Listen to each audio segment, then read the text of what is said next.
Welcome to the Poultry Nerds Podcast.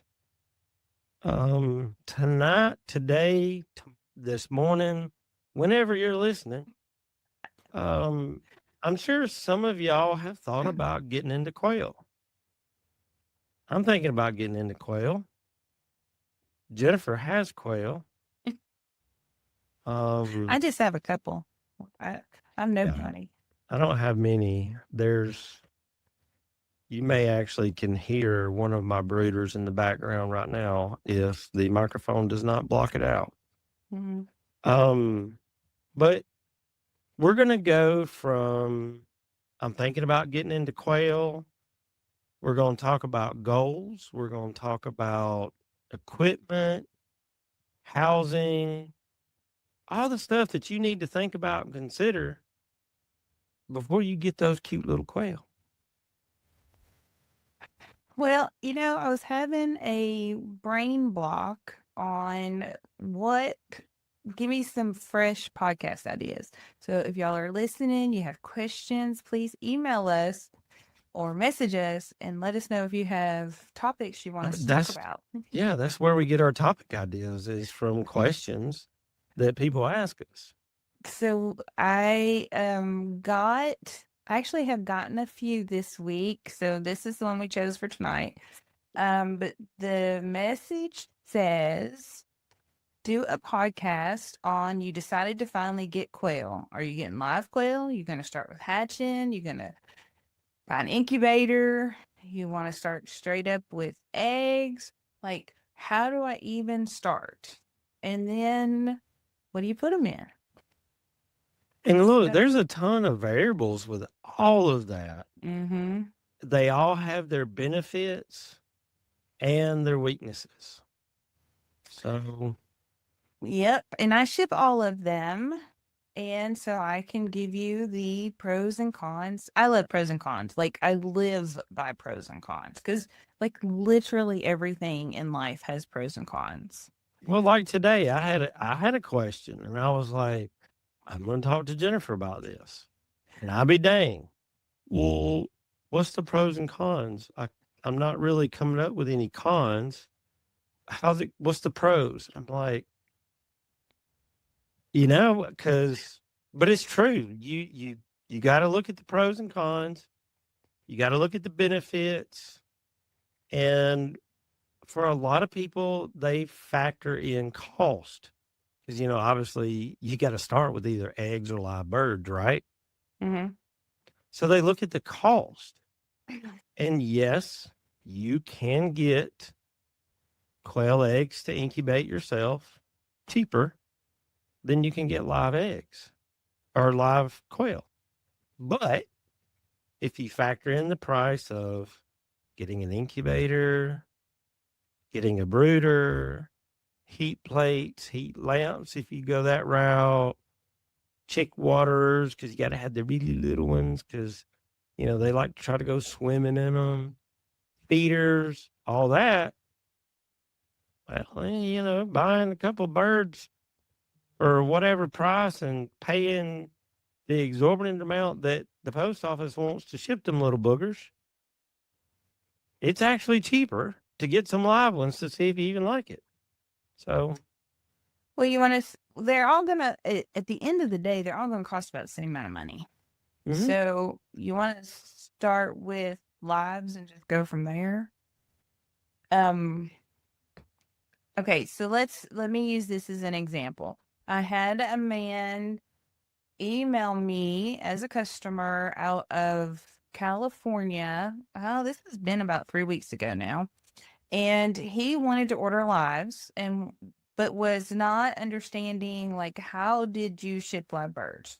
So I guess many people don't understand that you can ship live birds in the post office.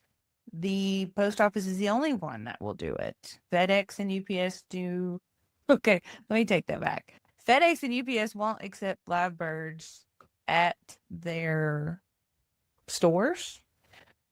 However, FedEx is the one that actually has the contract with the I was going to say that move the birds. That's the funny thing. Like FedEx, you go to FedEx and say, I want to ship a live bird. And they're like, no, that is against everything, all of our religion.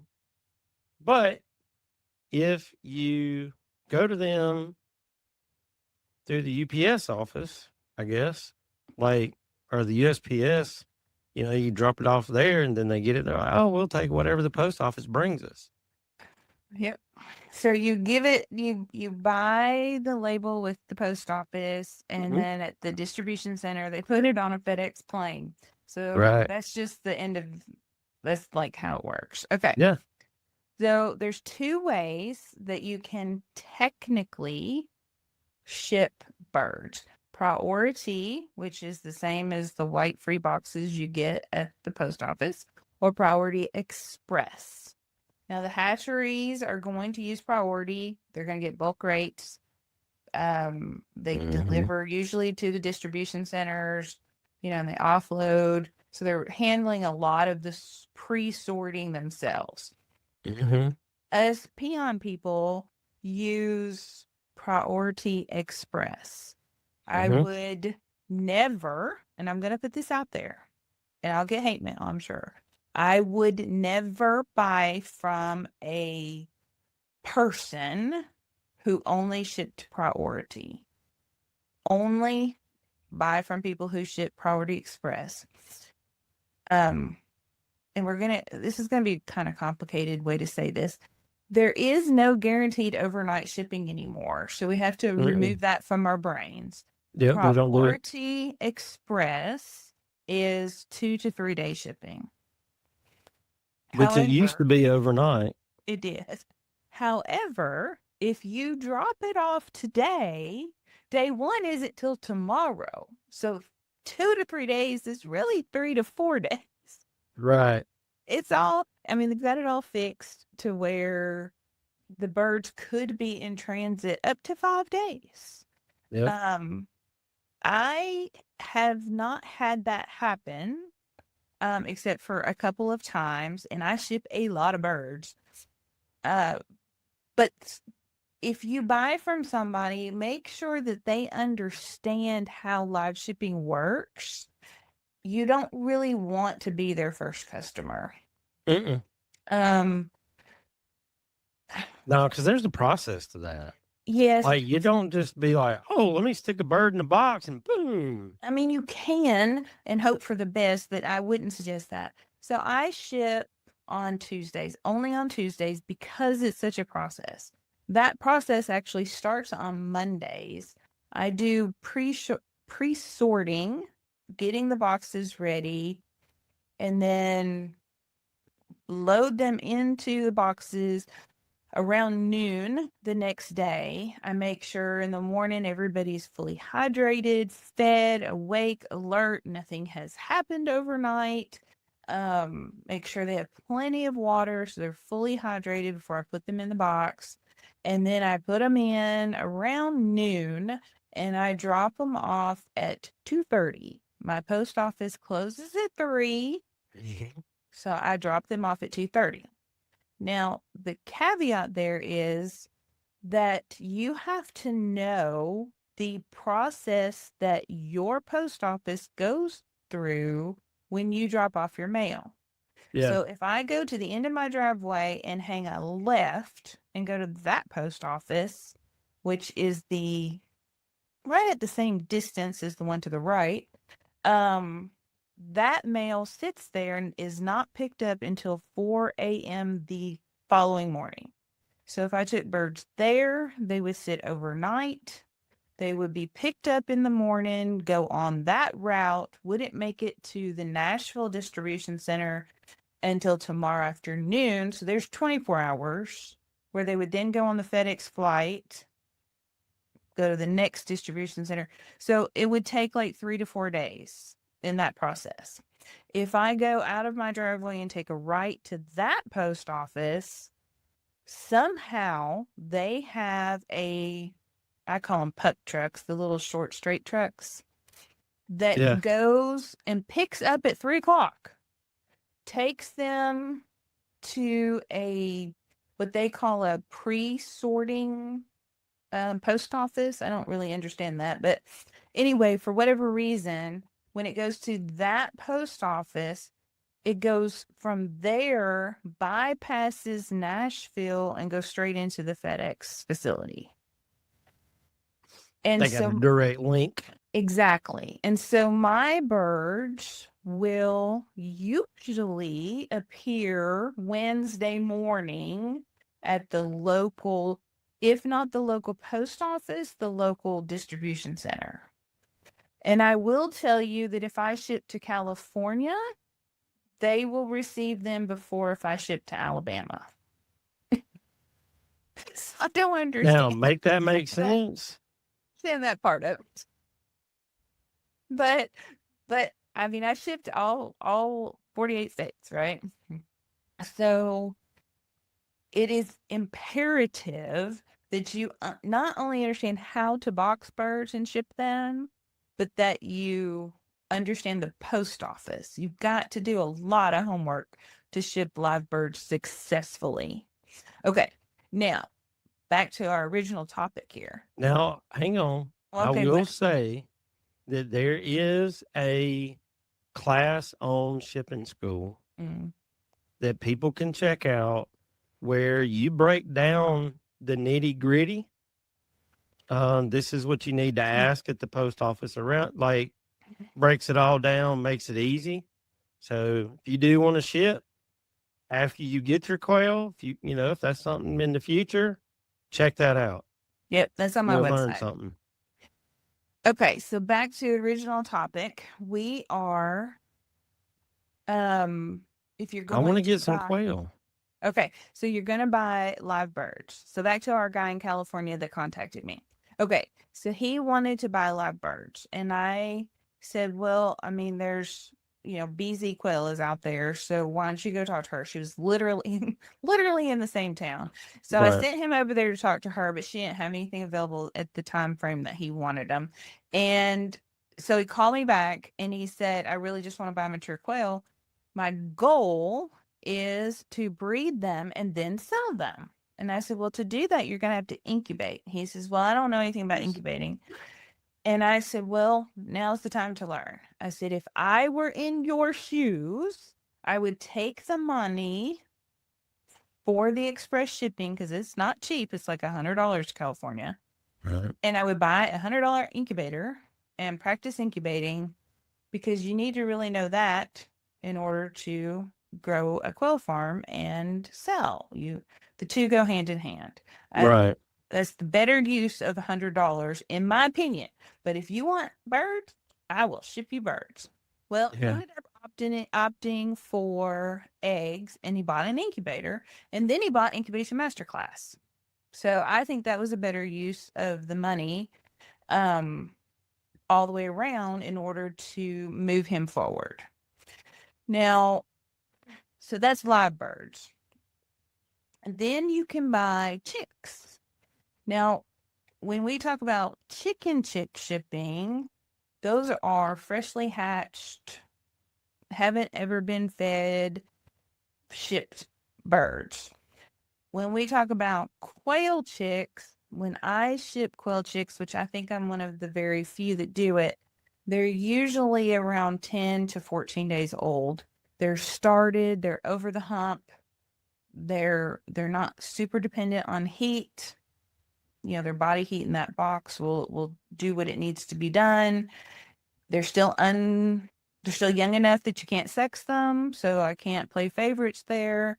And you get the joy of brooding them and moving forward from that point. That actually pretty, if you don't have an incubator, you just want some Like you just want some quail and some eggs, do that. Very, very inexpensive way to get started because the chick box is smaller than a breeder box, so it's not near as expensive to ship. And, I can put like 15 or 20 of them in that box. And I run an auto sexing cage, so I can even guarantee hens, at hatch. And that's my most popular thing. I ship those out. So you kind of get the best of both worlds. You don't have to worry about the incubator and bad hatch rates. and you get all hens. And that's like the cream of the crop. That's the best. Right? I mean, if all you want is eggs, yeah. Now, I will say this. We got to tell people that quail don't live 4, 5, 6 years like a chicken will. Their metabolism is a whole lot faster, and their life is a whole lot shorter than your typical chicken. Yes. So, yes. You may want to rooster at some point so you can hatch some more, because, I mean, once you hear that sound or I think everybody needs to start with a tabletop incubator, even though I really can't stand them, because once you're looking through that clear dome and you see that thing pop out and you start hearing that chirping sound, that's like, I've never been addicted to crack, but I can imagine they're the same. Listen, we can't talk about it like that now. Look, I love hatching some chicks.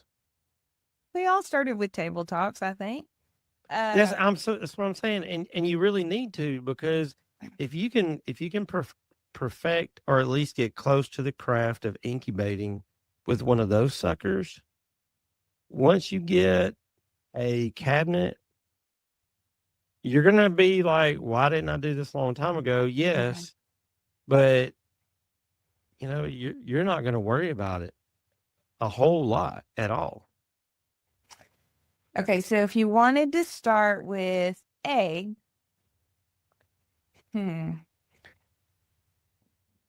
on our side of the road, we see a lot of people buy the cheapest incubator, buy eggs, and not really get anything of any consequence to hatch.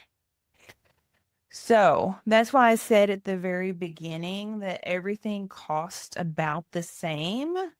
Because if you're going to buy $200 worth of eggs and put them in a $20 incubator, don't expect a lot. You're not going to get $200 worth of chicks. Even in the best of cases with the top of the line incubators, you may not even get $200 worth of chicks, because we don't know how they're handled between point A and point B. So with live birds, I think that they are treated better by the workers moving the bird boxes.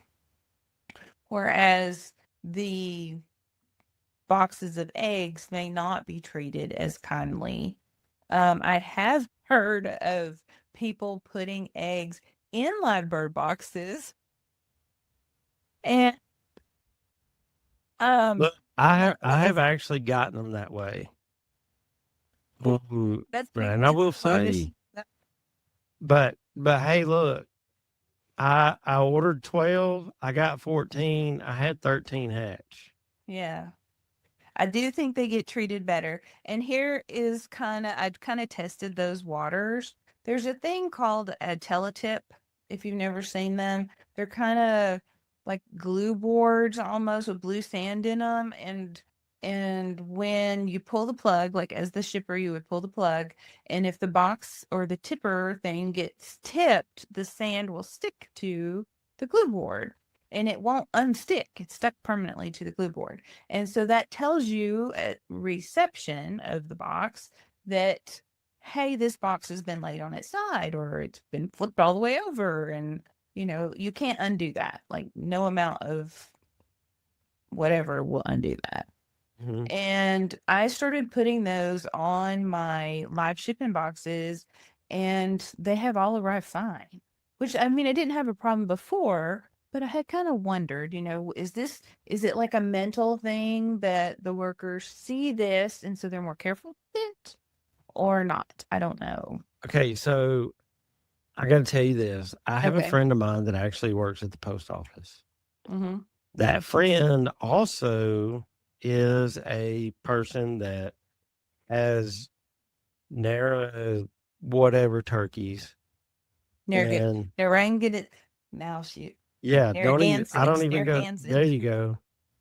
And she ships those all over the place. Mm-hmm.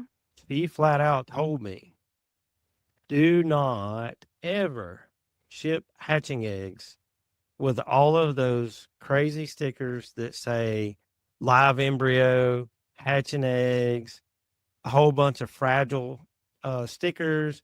Now, she said, if you want to use tape that says fragile, that don't look like you went above and everything. So that's cool. But there are some people that work out there that if they see one that is overly announced that it's fragile, they're liable to kick it across the floor. Mm-hmm. I was like, nah. She said, oh, yeah. Well, that confirms my suspicion because sometimes I've got some that look like they were used for soccer one day. Well, I don't mark my boxes. I just tape them up and ship them out. I don't have time for all the frou-frou stuff on the outside of the boxes. And I think it hurts more than it helps. So there's that. I mean, I've got thank you for supporting my small business. And I've got some Poultry Nerd stickers. They don't make it on every box. No. Those make it on the boxes. My kids come to me and say, Pops, do you have any work that we could do? Like, yep, gotcha. And I give them work like that because I know that people do appreciate it.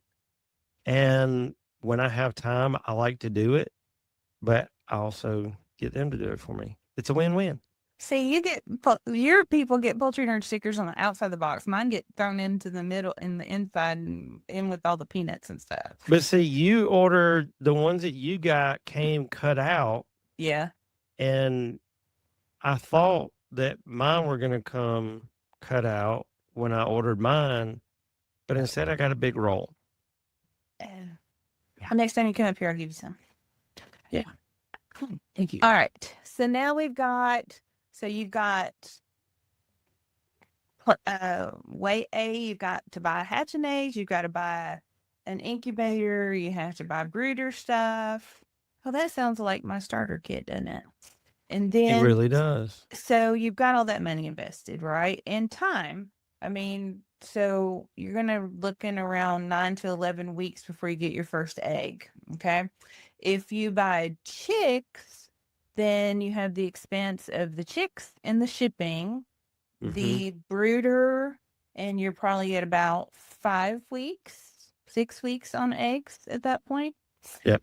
And then if you buy mature quail, I ship mine between 5 and 6 weeks old. So you've got the cost of the bird, the cost of the shipping, and you could literally have eggs in the box. So I think it probably all comes out about the same at the end of the day, but there's no right or wrong answer. It's what works for your lifestyle. And I want to touch on one other thing before we go to his next question is it is very common for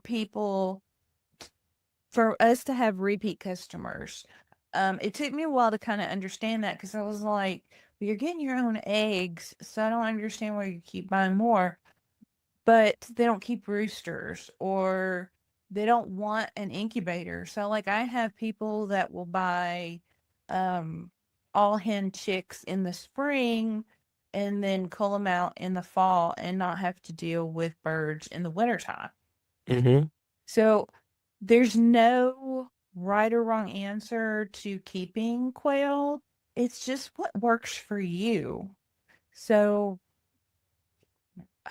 just kind of sit down and think about what you want and what you don't want. Don't forget, for every pro, there's a con. And then you just have to weigh those out and what works for you. So don't think that if you got birds today that you'll never travel again, because you could do your travel in the wintertime and and cull them out. So you can still go to the beach and enjoy it without sweating. Right. Yeah. So I told somebody the other day, because he's going to be gone for 2 weeks and his breeders are getting older and it's winter time and he was fussing about the frozen water and blah, blah, blah. And I said, look, I said, just call all your birds. Just Yeah. shave all the eggs from today until the day you leave. Stick them in the incubator. Stick them in the incubator. And when you get back, it'll be time to go into lockdown. Right. And he goes, that is like genius. I don't have to pay anybody to come watch them. I don't have to worry about them. And I still get to keep my quail. I don't have to like buy more, you know? And so just don't overthink it. I think sometimes we overthink stuff. Don't overthink it too terribly much. Just think about what you want and then work within that. Okay, so his next question, he said, was to decide how to keep the quail. Well, that's going to be more environmental. So how I keep quail is even different from how you keep quail. Because you have less land, you're doing more hutch style, whereas I have mine all in an insulated barn. So we have a friend up north that winter hit him hard and he couldn't keep his quail. He had them in battery cages and he couldn't keep the waters from freezing and it was becoming an issue, while he's gone at work during the day. And I said, just turn them loose on the floor. Just turn them loose on the floor, resort them back out later. And he did that. And he messaged me back and he goes, this was freaking genius. This worked so well. That's awesome. He threw some peat moss on the floor that he can clean out later, in the spring. And in the springtime, he'll rake that out and spread it out over what little bit of grass he has. Yeah. And it'll be dark green. Yeah, exactly. I mean, there's no wrong way to do this other than if it's just mean, don't do that. But if it's not working, don't be afraid to shift directions. And even if it's temporary, so like he's keeping them for the winter, he's going to keep them aviary style because he's traveling a lot and he's so he just got 5-gallon buckets, put nipples on them and set out like 25 pounds of feed and has a guy coming and helping, every few days to check on them. And that's what he's going to do until he gets back and gets resettled and puts them back up in the cages so he can, start incubating again.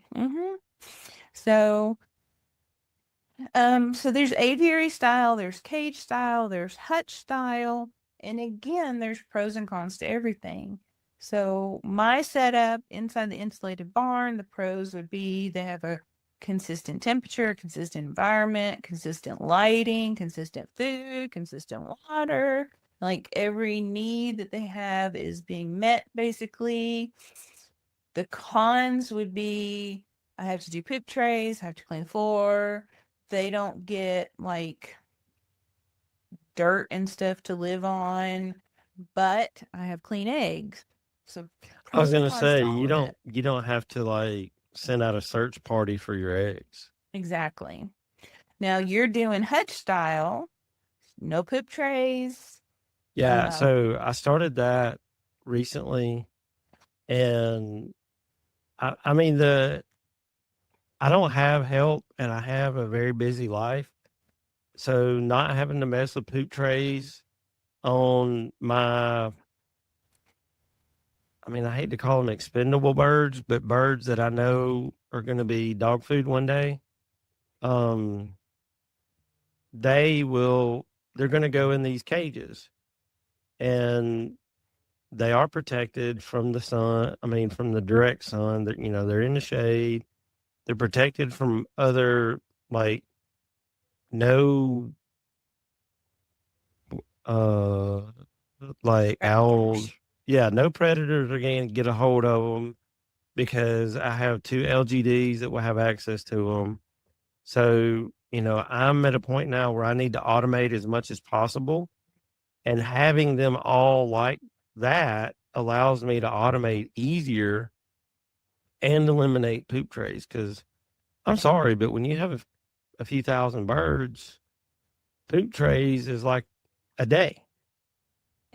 It is a task. It's a task. And, not everybody has room to have Mount Poopmore where they've got, all the stuff brewing for what they're going to put in their greenhouse when they start their plants early next year.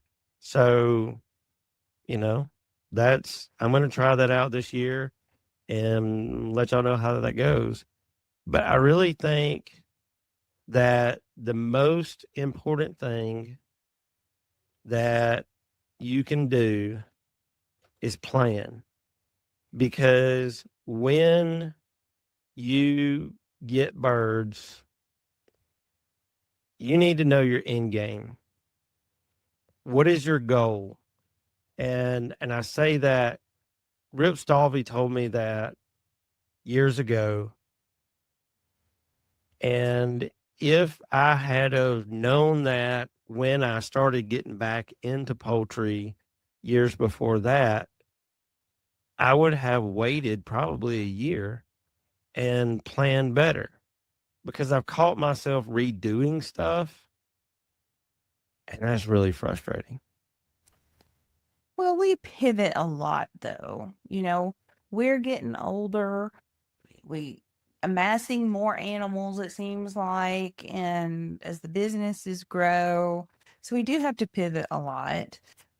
But I want to kind of point out to our listeners here that you're kind of the example, because I still am doing things kind of the way I've always done them. But you had cages, and now you've gone to hutches because I still have my stacks. Mhm. I still have those. And like, I keep breeders in them to keep them inside in a controlled environment and all that good stuff. But I haven't been able to take any extra orders in a very long time.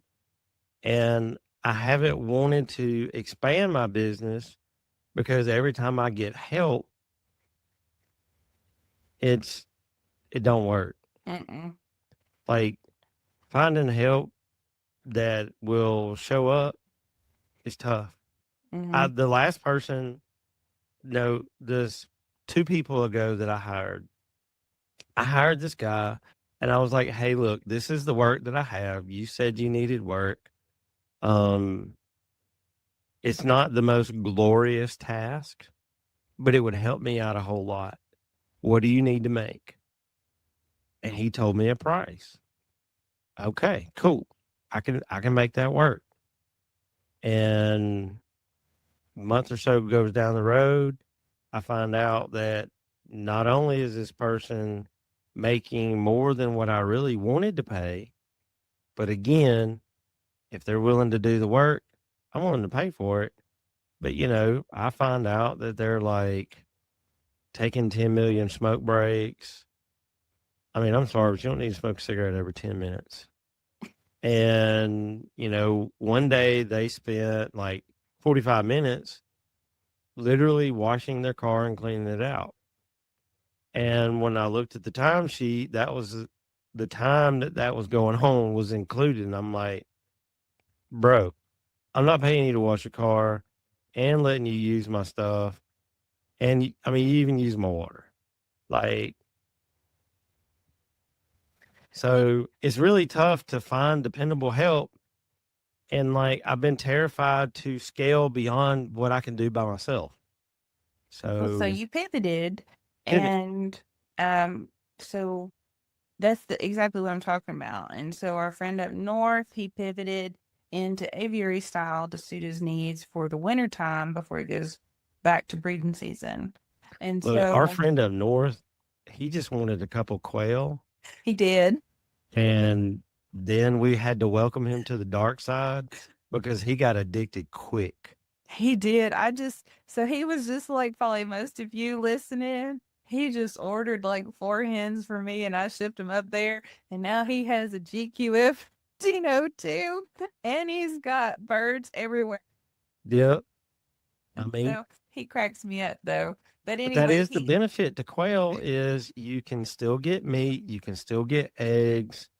You can put 125 of them in a 3 foot wide section that's like probably 7 feet tall, so they don't take up as much room. They do make neat little noises and they don't eat as much as chickens. they So don't. their benefits. Yep, there are. So back to our original thing. If you just write down, say, you know what, I want to invest $200. This is what I want out of it. And these are the pros and cons both ways.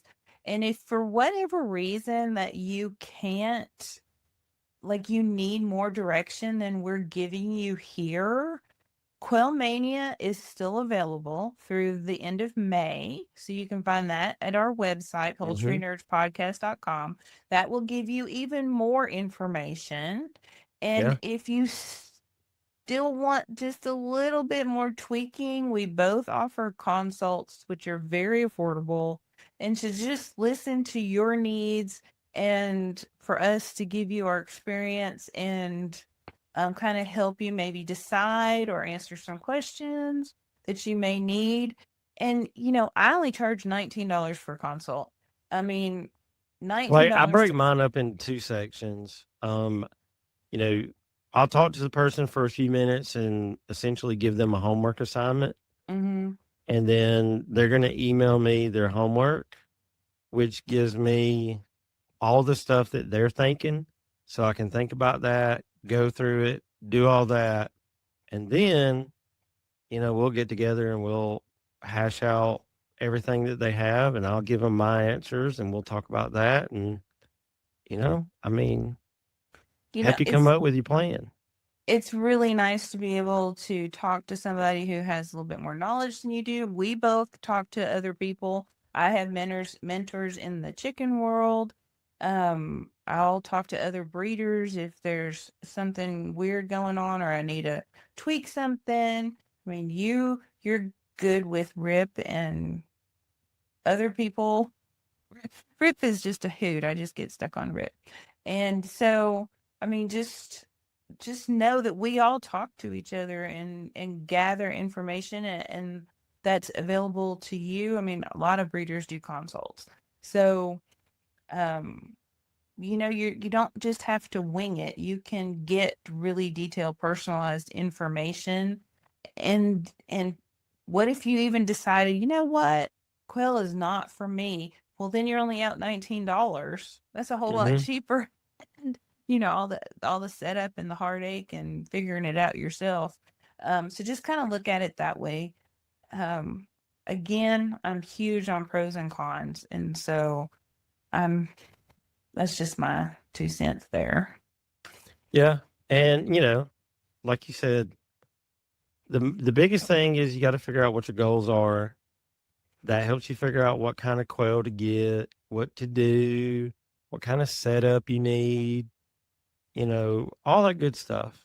Yep. And there's, I mean, the options are limitless and the potential is limitless too. Mm-hmm. You know, you got into quail because you show poultry chickens Okay. and you Yeah. wanted to try out some stuff with genetics and a quail fully matures in like 8 weeks. A chicken does in 6 months, some of them. So, you can find out stuff faster and then fast forward, 10 years, 11 years, something like that. And Yeah. you have more quail than you do chickens.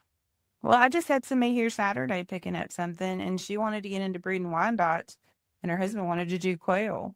And she's like, I just don't see the appeal to quail. And I said, but you can practice your genetics and your matings and your, um, like your eye on the quail. Whereas if you did it on Wyandottes, it's going to take you a year for every, 15 weeks on the quail. Yeah. So And think like about it that way. as a new breeder, when you you know what you want as an end result, well, you don't want to feed 100 birds for 6 months or a year. So for me, with quail, it was a way for me to be able to identify stuff at hatch. So, I know what it looks like when it matures and the combinations and all the other cool stuff, but you can do a lot with quail. You can. I like them. All right. I hope you guys choose quail. Quail is great. Chickens are my first love, but quails, they're great. They're easy, they're fast, they're tasty. Yeah. All right. With or without barbecue sauce. Yes. See y'all next week. Bye.